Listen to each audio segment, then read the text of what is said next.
پاکستان او افغانستان دواړو اعلان کړی چې د یو بل په هیوادونو کې میشت خپل چې کوم استازي دي یا شارزدافیر چې په کابل کې د پاکستان څوک دی او په اسلام آباد کې چې د افغانستان کوم نماینده دی د هغوی رتبه د شارزدافیر څخه د سفیر کچې ته لوړه کړي چې دا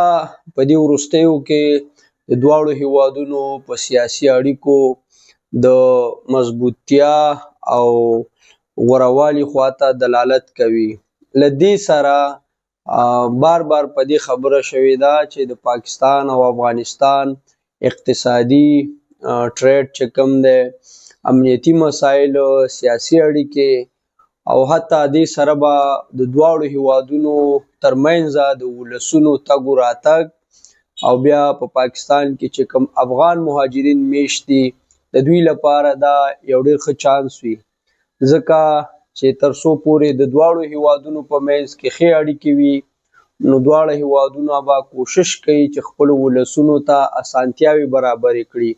که تجارتي مسایل دي، امنیتي مسایل دي، سیاسي مسایل دي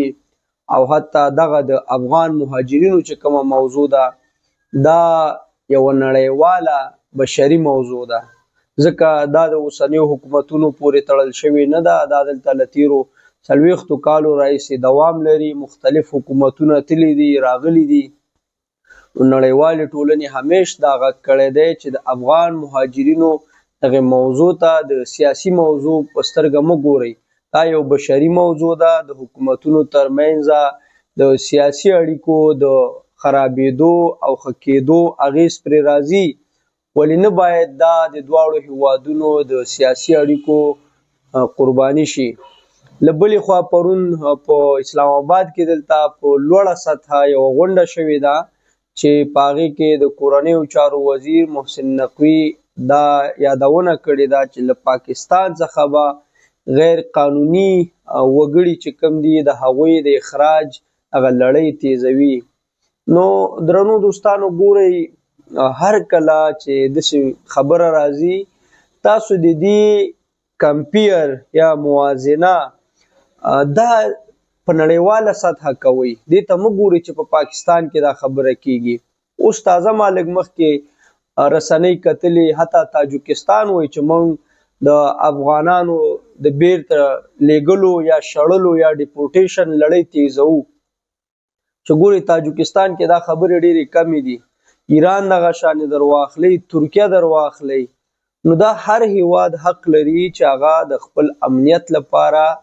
داسې پریکړې وکړي، که هغه امریکا ده، که هغه جرمني دی، که هغه نور هیوادونه دي. ولې په سیمه کې پاکستان د افغانستان یوازینی داسې هیواد دی چې په پاکستان کې له تیرو 40 کالو راهیسې په میلیونونو افغانان دلته ژوند کوي. دا نه یوازې دا چې دوی سره دلته قانوني اسناد، پیوار کارډ، SSC کارډ، ویزا یا دلته کیسونه لري، له دې څخه بغیر په لکونو داسې افغانان دلته اوسیږي چې هغوی سره هیڅ قسمه اسناد نشته دي. نو وخت په وخت دلته امنیتي مسایل هم پاکستان کې پیدا شوي دي،